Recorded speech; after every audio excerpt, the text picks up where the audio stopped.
For 2 decades, Native Instruments has been one of the most influential companies in modern music production. From Kontakt and Maschine to Traktor, their tools shaped how producers, DJs, and composers work. So when news broke that Native Instruments entered preliminary insolvency proceedings in Germany, it shocked the industry. Of course, I couldn't predict something like, let's say, the technology of today, but in the 90s it was very obvious that the processor will run faster and faster, and computers get cheaper and cheaper, and software will become more and more important. And that's why I was so excited to start this company. Today, we're walking through how this happened, step by step.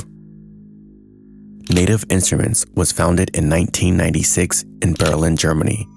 At a time when software instruments were still experimental, NI helped define the category. I was really excited about the idea of, let's say, software instruments, and for me this was the next big thing, a real big thing.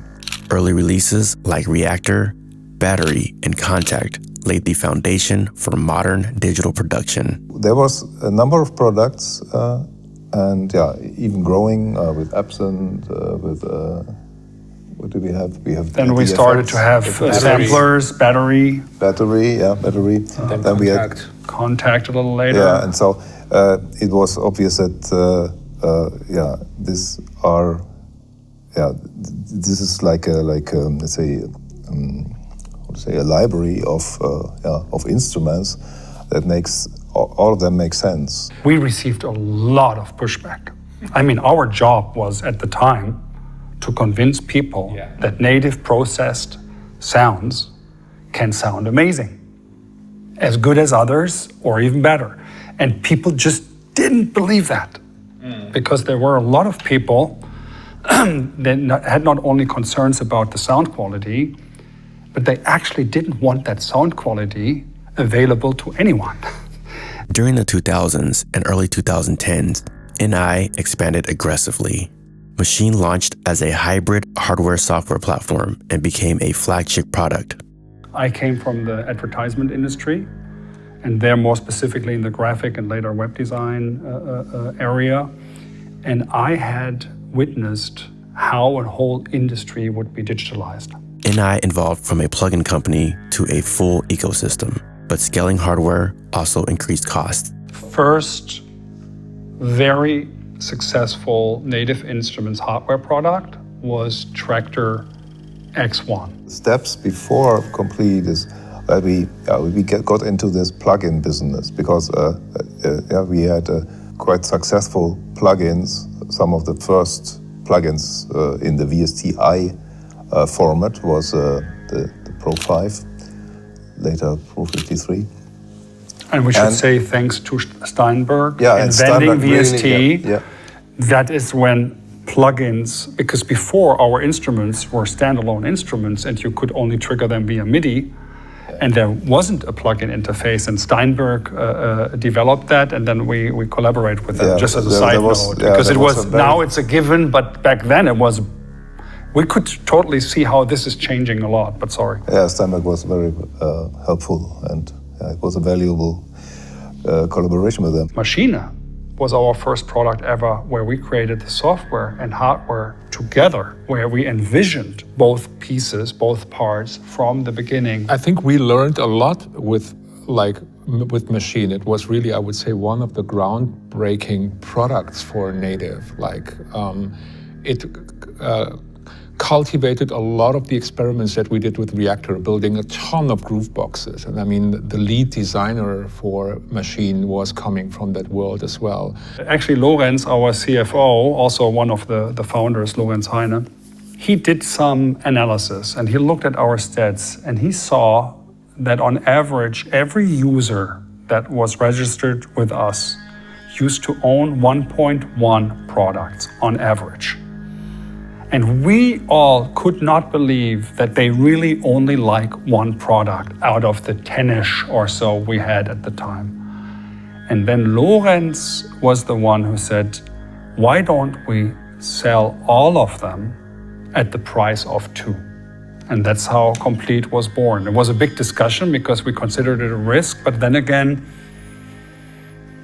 we only had to reach 3 times as many users for the math to add up. In 2017, EMH Partners made a minority investment of roughly 50 million euros. I think what we've been always really good at, we had a certain idea of something that we want to do, but often you don't have the people in the company yet that can do what you have in your head. So you need to find those people. By 2020, EMH held a majority ownership. Leadership changes followed and strategic priorities shifted towards growth and efficiency. Yeah, looking back at 25 years again, we made the future of sound a reality. So I'm really grateful and proud that we've been able as a company to actually create what we were set out to create. We did it. And Native Instruments today is, and if I take that word from Mate, is a very impactful company. We influence the music we listen to. I believe I can say that it creates a lot of great music and adds great sounds to the portfolio and enabled so many musicians, and that just makes me proud that I'm able to say that after 25 years. That is the meta thing. Of course, below that, working with a lot of amazing people, I also pick up on what Stefan said earlier. Not only that we pulled all these people in here, but to work with all these amazing people, because the one question could be, what are you missing the most now that you're not running this company? It's literally the people, the interaction on a daily basis with very smart, very creative minds from very different parts of the organization. And that is what makes Native Instruments unique, what always made it unique, and that I believe will continue to make Native Instruments unique. I'm proud of, having so many talents joining us. So this is very interesting and capable people coming to Berlin to join us and being part of that team. So this was for me a big present to my life or to my career to work with these people. Actually, the people for sure, and being able to work with these brilliant minds is something that was, essential. But also the impact that we've generated onto the music scene, and basically coming from that world, being able to stimulate others and inspire them with the work that we've been doing was incredibly. I'm incredibly grateful for that I was able to be part of such a story for such a long time in this function. So this has been really my energy source. In January 2021, majority ownership was sold to Francisco Partners. NI soon merged operations with Isotopes, Plugin Alliance, and Brainworks under the Soundwide umbrella. This consolidation aimed to streamline operations and expand market reach. By 2023, Soundwide laid off around 8% of staff. Users noticed slower support and licensing issues. Later that year, Soundwide brand was dissolved and NI branding returned. From 2024 to 2025, support ended for older machine hardware. Product updates slowed, communication faded, and community concerns increased. In January 2026, Native Instruments GmbH entered preliminary insolvency proceedings. A court-appointed administrator now oversees operations. Possible outcomes include restructuring, asset sales, or liquidation. So what does this mean for users?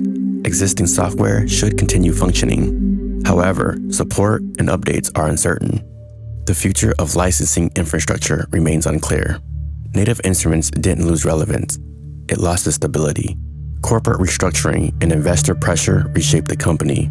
Its legacy remains undeniable, and its future is still unfolding.